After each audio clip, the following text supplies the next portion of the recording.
বৃদ্ধ ব্রাহ্মণের বেশেতে, হাতে ভাঙা গাছের ডাল, ছোট্ট কাপড়, গোটা অঙ্গে গায়ে নামাবলী, গলায় তুলসীর মালা, দ্বাদশ অঙ্গে তিলক নিয়ে ভগবান মৃগণ্ডমুনির আশ্রমে এসেছেন, দ্বারে এসেছেন। মৃগণ্ড আছো? মৃগণ্ড, ও মৃগণ্ড, ও মৃগণ্ডমুনি, কোথায় গেলে গো? আশ্রমের দ্বারে এসে ডাক দিচ্ছে। মৃগণ্ডমুনি ছুটে এলেন, দেখছেন একটা বৃদ্ধ ব্রাহ্মণ এসেছে, হাতে ভাঙা গাছের ডাল, ত্রিজদীপ্ত এক বৃদ্ধ ব্রাহ্মণ, গায়ে রামাবলী, গোটা অঙ্গে দ্বাদশ তিলক, গলায় তুলসীর মালা। আসুন আসুন আসুন আসুন ব্রাহ্মণ আসুন, স্বাগতম। আজ আমার কি সৌভাগ্য, আজ একাদশী তিথি, তার উপর আমার বাড়িতে ব্রাহ্মণ অতিথি। মৃগণ্ডমুনি চিনতে পারলেন না যে স্বয়ং ভগবান এসেছে তার আশ্রমেতে। সুন্দর করে আশ্রমে নিয়ে গিয়ে উপবেশন করে আসন দিয়েছে, দিয়ে কি করেছে মা, ওই ব্রাহ্মণ বেশি ভগবান এই চরণ দুটি সুন্দর করে ধৌত করে দিয়েছে। দিয়ে বলছে, বলুন ব্রাহ্মণ, আজ কিসের কারণে এই অসময়ে আমার বাড়িতে আগমন? মৃগণ্ডমুনি, এই মণিবা, আজ আমি 7 দিন অনাহারে আছি, আমি বড় ক্ষুধার্ত, আমায় কিছু আপনি সেবা দিন। আহা, ভক্ত 7 দিন অনাহারে, ভক্ত 7 দিন অনাহারে, তাই ভগবান আর 7 দিন অনাহারে আছে। তাই বলছি মুনিবা, আর 7 দিন অনাহারে আছি, আমি বড় ক্ষুধার্ত, আমায় কিছু খেতে দিন, আমায় কিছু সেবা দিন।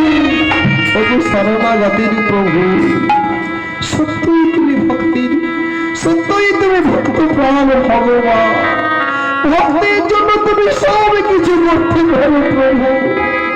ভক্ত যেহেতু অনাহারে আছে, আজ ভগবান অনাহারে আশ্রমে দাঁড়িয়ে এসে বলছে আমায় কিছু খেতে দাও। যে জগৎ পিতা মা পৃথিবীর বুকে যত জীবকুল আছে সবার মুখে অন্ন দেয়, সেই জগৎ পিতা ভগবান ভক্তের জন্য আজ অনাহারে আছে। কেমন, আমায় কিছু খেতে দাও। মৃগণ্ডমুনি ভাবছে, হয় বাড়িতে আমার কিছু নেই, কিছু তো নেই, তাহলে আমি কি দিয়ে ব্রাহ্মণকে সেবা দেব? তাই তো মৃগণ্ডমুনি মনের অন্তরে বলছে,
মনে মনে ভাবছেন, এ কোন পরীক্ষা করলাম আমি? হ্যাঁ, মনে মনে ভাবছে বাড়িতে কোনো উপকরণ নেই, কি দিয়ে ভগবানকে সেবা, আহা কি দিয়ে অতিথিকে সেবা দেব।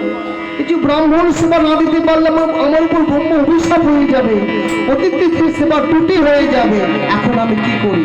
মনের মাঝে উদয় হয়ে গেল, আজ তো একাদশী তিথি, মাধবীকে ভগবানের প্রসাদ সেবা দিয়েছিলাম, ওই ভগবান মদন মোহনের প্রসাদ মাধবী ভক্ষণ করেছে কি?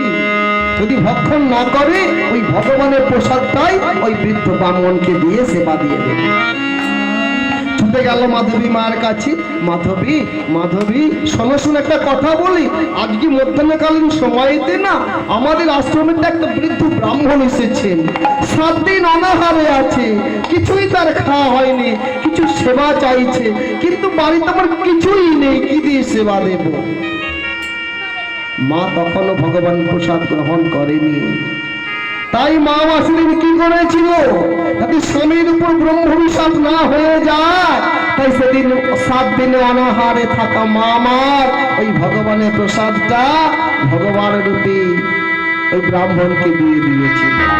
কেমন সেবা নিল, সেবায় আনতে বলছে, মা আমি ব্রাহ্মণ সন্তান, তুমি ব্রাহ্মণ কন্যা, তোমার হাতে সেবা নিয়ে আমি সন্তুষ্ট হয়েছি, কিছু বর চাও। কি বর চাইবো বাবা? আমার যা কামনার জিনিস, আমার যা কামনার ধন, আমার যা বাসনা, তা আপনি আমাকে দিতে পারবেন না। বলো মা কি চাই? মৃগান্নমণি মনে মনে ভাবছেন মাধবী মা হয়তো সন্তান প্রার্থনা করবে, কিন্তু তার আগে অতিথি বেশি ভগবান বলল, মা গো তোমার সেবায় সন্তুষ্ট হয়েছি, আমি তোমাকে আশীর্বাদ করছি, 7 দিনের মধ্যে তুমি উপযুক্ত সন্তানের জননী হবে। জনিতায় অনতিকালের মধ্যে, অনতিকালের মধ্যে তুমি উপযুক্ত সন্তানের জননী হবে। নাম অপরাধ হয় সেবাতে মোচন, সেবা অপরাধ হয় নরকে গমন।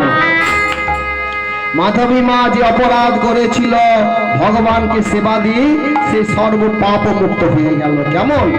ভগবানের আশীর্বাদ বিফলে যাবার নয়, মায়ের গর্ভ সঞ্চার হলো, মায়ের কোলালো করে জন্ম নিল একটি সুন্দর নবজাতক। মায়ের কোলালো করে সুন্দর নবজাতক জন্ম নিল। সবাই ভেবেছিল যে মায়ের সন্তান হবে না, কিন্তু ভগবানের আশীর্বাদে মায়ের সন্তান এলো। সন্তানকে নিয়ে মায়ের আনন্দের সীমা নেই, আনন্দ করে মা আমার বলে, আজি আকাশ হতে